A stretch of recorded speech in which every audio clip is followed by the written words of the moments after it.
I'm Marcy Bridges with the Office of Special Education and Early Learning. Welcome to this presentation of the Universal Design for Learning, or UDL, series of videos for teachers. The previous videos of this series provide an overview of UDL as a whole, an overview of the engagement principle of UDL, and deeper dives into the first three considerations. These presentations can be accessed on the Kentucky Department of Education, KDE, Instructional Resources webpage by using the QR code. Please scroll down to the section on UDL. To review, UDL is a way to present information in multiple formats and with high interest options, allowing students to demonstrate their knowledge in a method of choice. UDL includes three main principles: engagement, representation, and action and expression. Representation, which focuses on how learners perceive and make meaning of information presented, will be the emphasis for this presentation.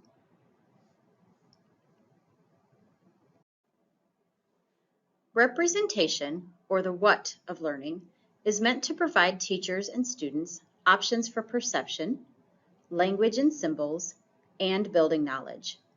These three guidelines will be explored more deeply in the coming presentations. For now, let's look at an overview of each guideline. The first principle of representation is perception. Learning cannot occur if the information is not perceivable by the learner. It becomes challenging when the information is presented in ways that demand excessive effort or help. And it becomes harmful when the content perpetuates stereotypes or negative assumptions.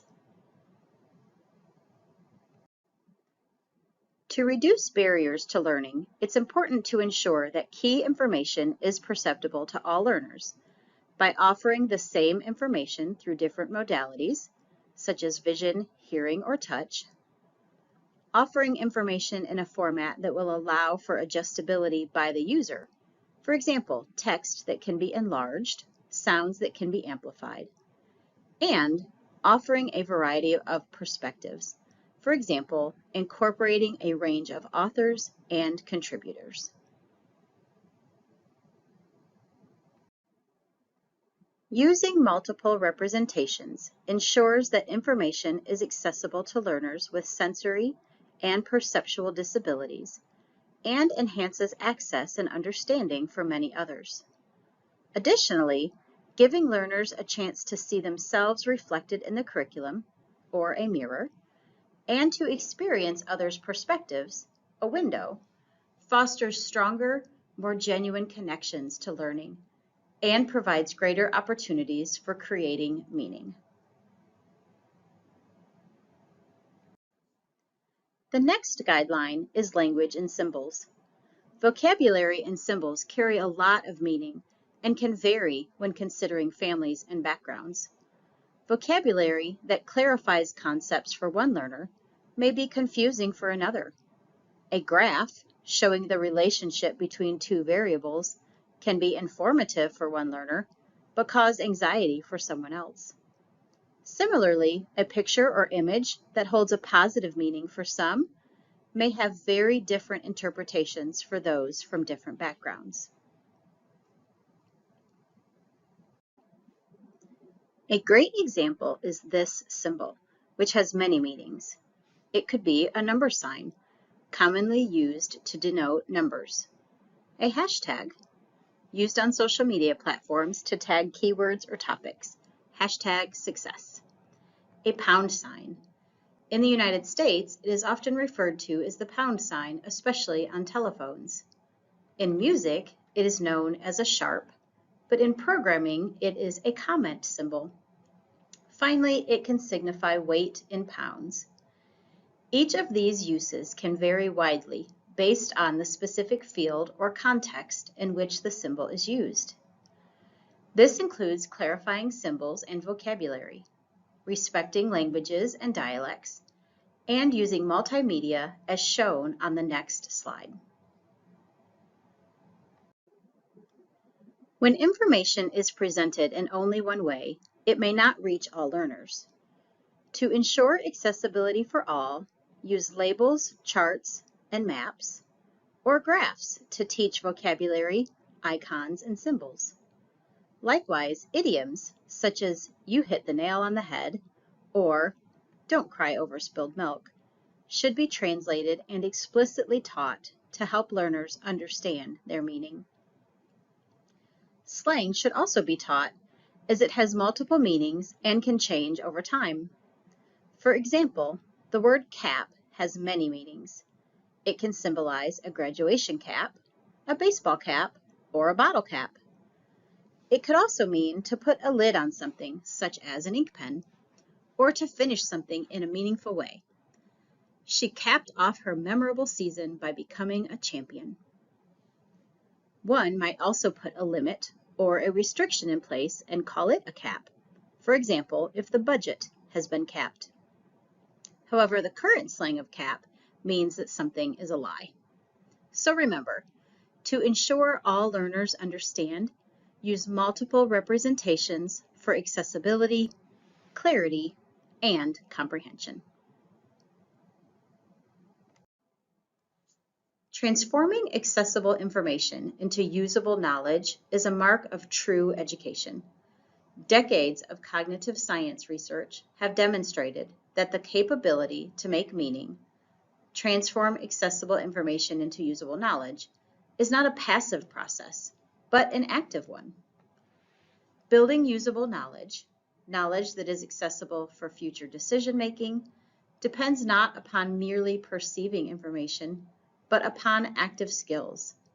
Teachers can help their students build usable knowledge by teaching them how to make connections, ask questions, integrate new information with established knowledge, and activate memorization. Research shows that when students work together to ask questions and solve problems, they understand things better and advance collective knowledge. Collaborative knowledge building involves learners working together, whether they are adults or children, to co-construct knowledge. This collaboration brings together different perspectives and experiences, making understanding richer and deeper. By talking and working together, learners can test and improve their ideas, leading to stronger and more flexible knowledge. In the video on the next slide, the teacher uses an online math manipulative resource. The teaching channel has a list of 10 free online manipulatives resources to add to your toolbox. This list can be accessed by scanning the QR code on your screen. To show an example of representation, let's join this lesson in progress, in which the teacher is instructing the children to use multiplication to find area. After watching, we will discuss some ways in which the teacher uses strategies of UDL during the lesson. Remember, even though this example is set at the upper elementary school level, the ideas and principles of UDL shown can be applied at any grade level. Yeah, I found it. And I don't even need to use this to do my math because my dad taught me how to do it a different way. Oh, did he, Emily? That's excellent. Well, I still want you to watch us use this strategy because you're going to need to know it a little bit later as we continue and talk about division. And like I said, it just kind of helps us think about and conceptualize the numerals, and that will help us later on. Okay. But when it's time for independent work, Emily, you can use the standard way that you already know that your dad taught you. Okay. Okay, So yeah, we have all heard the term that's great. area before. How do we find the area of a rectangle? I know that's length times width. Yes, Carlos. And So, oh, go ahead. um I think I know you have to like measure the sides and then you multiply them, like Carlos said, length times width. Is that That's right, right? Jalen. Yep. So using an area model, to multiply two-digit numbers is pretty similar, okay? So the problem we're going to solve today is 10 times 13. So what we're going to do is make a box 10 long, so 10 up and down, and 13 wide, 13 going across. Okay, so you can either move your green circle or you can actually enter the dimensions into the box on the right side of your screen. Then you can decompose or kind of break down the number 10, because you can slide that red triangle around. So what's a good way to break down 10? How could we break that down? How can we decompose it? We can decompose the 10 to 6 and 4. Yes, excellent. That makes a lot of sense. Okay, so slide it to 6, and then you'll notice it breaks your 10 down, right? So now you have 6 and 4 that are separated. Okay, how about 13? How can we break down or decompose the numeral 13? I did it to 6 and 7. Perfect. So slide your blue triangle to 6.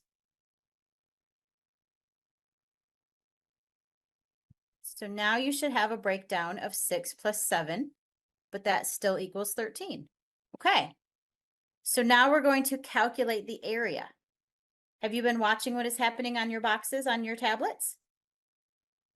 Yeah, the numbers are changing when you slide the bars. Yeah, very good, Emily. So the box shows you that you broke 13 down, 6 plus 7, and you broke the 10 down, 6 plus 4. And it's showing the area of each of the smaller rectangles you created, right? Yeah, it's really So cool. what is 6 times 6? I know, 36. Yeah, Mina, it's 36. Great. So that's the product of your first square. Okay. How about the next one? 4 times 6. 24. Yes, 4 excellent. times 6 is 24. Yep. Okay, now the bottom left. This one's a little trickier. 7 times 6. Oh, it's 40 42. Yep, 42. Okay, last one. 4 times 7. 4 times 7 is 28. Great. Okay, so now we're going to add all of those together. 36 plus 24 plus 42 plus 28. So use your calculators on your tablets to add that up. The answer to that addition problem will be the same as 10 times 13. So somebody let me know when you get that answer.